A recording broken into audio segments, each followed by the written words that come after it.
Saat ku tak melihat jalanmu, saat ku tak mengerti rencanamu, namun tetap ku pegang janjimu.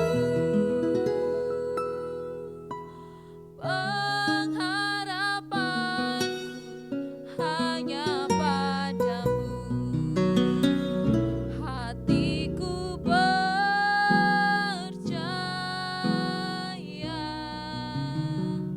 hatiku percaya, hatiku percaya,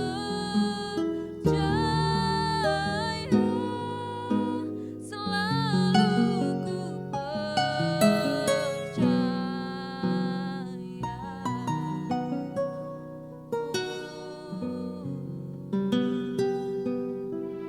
saat ku tak melihat jalanmu, saat ku tak mengerti rencanamu, namun tetap ku pegang janjimu. Pengharapanku hanya padamu, hatiku percaya,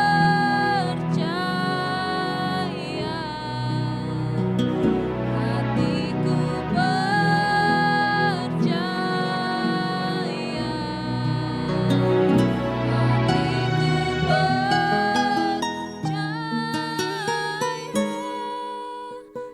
selalu ku percaya, selalu ku percaya,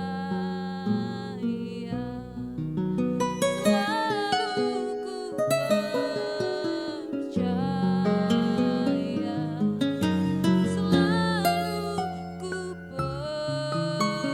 percaya.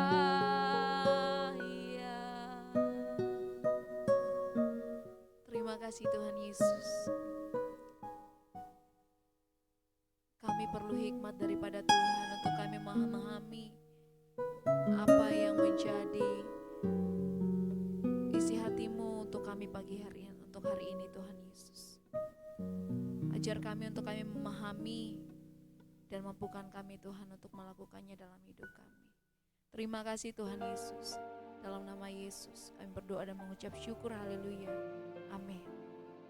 Shalom Bapak Ibu Saudara-saudari, kita berjumpa lagi pada perenungan intim dengan Allah.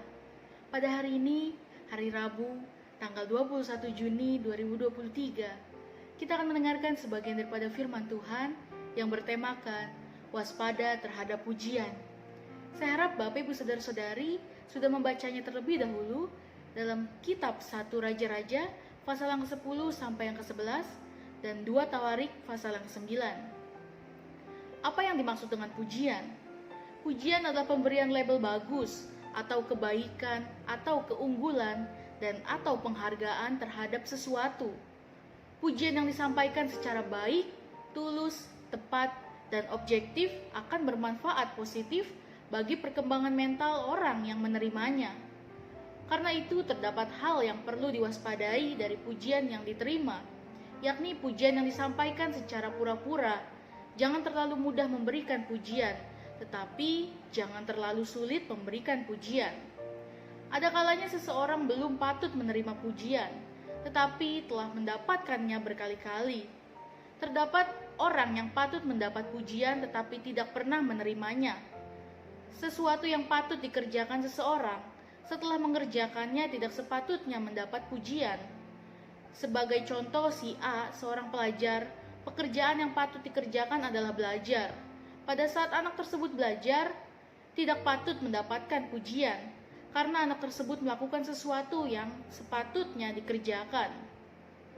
Jika anak mendapatkan pujian saat mengerjakan yang sepatutnya dikerjakan, kemungkinan besar anak tersebut akan mengalami perkembangan mental haus pujian. Sebaliknya, setelah anak tersebut disiplin belajar di sekolah dan di rumah, lulus SD, anak tersebut menjadi juara umum. orang tuanya tidak memberi pujian. Lulus SMP, anak tersebut tetap menjadi juara umum. Orang tuanya tidak memberi pujian. Lulus SMA, anak tersebut bertahan menjadi juara umum. Orang tuanya tetap tidak memberi pujian. Ada kemungkinan anak tersebut akan mengalami perkembangan respon yang tidak wajar. Hal ini yang menyebabkan setiap orang perlu bersikap hati-hati untuk memberi dan menerima pujian. Setelah mempelajari pengantar di atas, kita akan membaca 1 Raja-Raja 10 ayat 1-9. Yang pertama, benar juga kabar yang kudengar tentang hikmatmu di negeriku, ayat yang ke-6. Suatu ketika, Ratu Negeri Sheba mendengar kabar tentang hikmat Salomo. Ratu Negeri Sheba penasaran tentang kabar tersebut. Sang ratu mempersiapkan diri beserta pasukan pengiring yang sangat besar untuk mengunjungi Raja Salomo yang memerintah di Yerusalem. Setelah sampai di istana Salomo, ratu melihat indahnya rumah yang dibangun Salomo. Cara berpakaian para pegawainya, cara duduk para pelayan, makanan tertata rapi di meja makan, dan cara para pelayan untuk melayani. Setelah itu, Ratu Negeri Sheba melontarkan pertanyaan-pertanyaan kepada Salomo. Raja Salomo menjawab semua pertanyaan yang disampaikan ratu kepadanya. Akhirnya, Ratu Negeri Sheba kagum menyaksikan pengertian dan hikmat Salomo. Selanjutnya, Ratu Negeri Sheba menyampaikan pujian kepada Salomo. Demikian, ternyata benar kabar yang kudengar tentang hikmatmu. Pujian yang kedua yang disampaikan Ratu Sheba kepada Salomo. Demikian, setengahnya pun dari hikmatmu belum engkau beritahukan kepadaku. Ayat yang ke-7. Waktu yang digunakan Ratu Sheba melaksanakan pembelajaran dari hikmat Salomo dan tata kelola pemerintahannya kemungkinan besar relatif singkat, karena hikmat Salomo berasal dari Tuhan. Sebelum dan sesudah Salomo tidak terdapat sosok yang dapat membandingi hikmatnya. Setelah menduduki tahta kerajaan, Tuhan berfirman kepada Salomo, demikian, mintalah apa yang hendak kuberikan kepadamu. Dalam 1 Raja-Raja 3 ayat 5. Salomo meminta sesuatu yang mendasar, kuat dan strategis, yakni pengertian dan hikmat dari Tuhan untuk menjalankan tugasnya. Mendasar artinya pondasi, kuat artinya kokoh, dan strategis artinya berdampak luas. Permohonan yang disampaikan Salomo sesuai dengan kehendak Tuhan. Tuhan mengabulkannya setelah memberikan hikmat. Tuhan menambahkan 4 hal kepada Salomo sebagai bonus, yakni kekayaan, kemuliaan, umur panjang, dan kelebihannya dari semua raja-raja dunia. Tuhan memberikan berkat tambahan karena Salomo telah meminta sesuatu yang mendasar, kokoh dan bernilai tambah, yakni hikmat Tuhan. Jika hal ini dimiliki, seseorang akan mampu menjalankan kehidupan sesuai dengan kehendaknya. Sebaliknya, jika minta kekayaan terlebih dahulu, kemungkinan besar akan didapat. Setelah mendapatkannya, tanpa memiliki hikmat untuk mengelolanya, kekayaan yang dimiliki dapat menyebabkan malapetaka dalam menjalani kehidupan. Karena itu, mari kita mohon hikmat dari Tuhan terlebih dahulu dalam menjalani kehidupan ini. Yakinlah segala sesuatu akan ditambahkan bagi orang-orang yang rendah hati. Pujian ketiga yang disampaikan Ratu Sheba kepada Salomo, yakni berbahagialah istri dan seluruh pegawaimu karena hikmatmu, pada ayat yang ke-8. Keluarga, sekolah, gereja, masyarakat, dan bangsa akan merasa bahagia jika dipimpin orang-orang yang memiliki hikmat dari Tuhan. Ternyata, hikmat Tuhan yang dimiliki seseorang akan menghasilkan kebahagiaan. Pangkal kebahagiaan hidup manusia adalah hikmat yang dari Tuhan.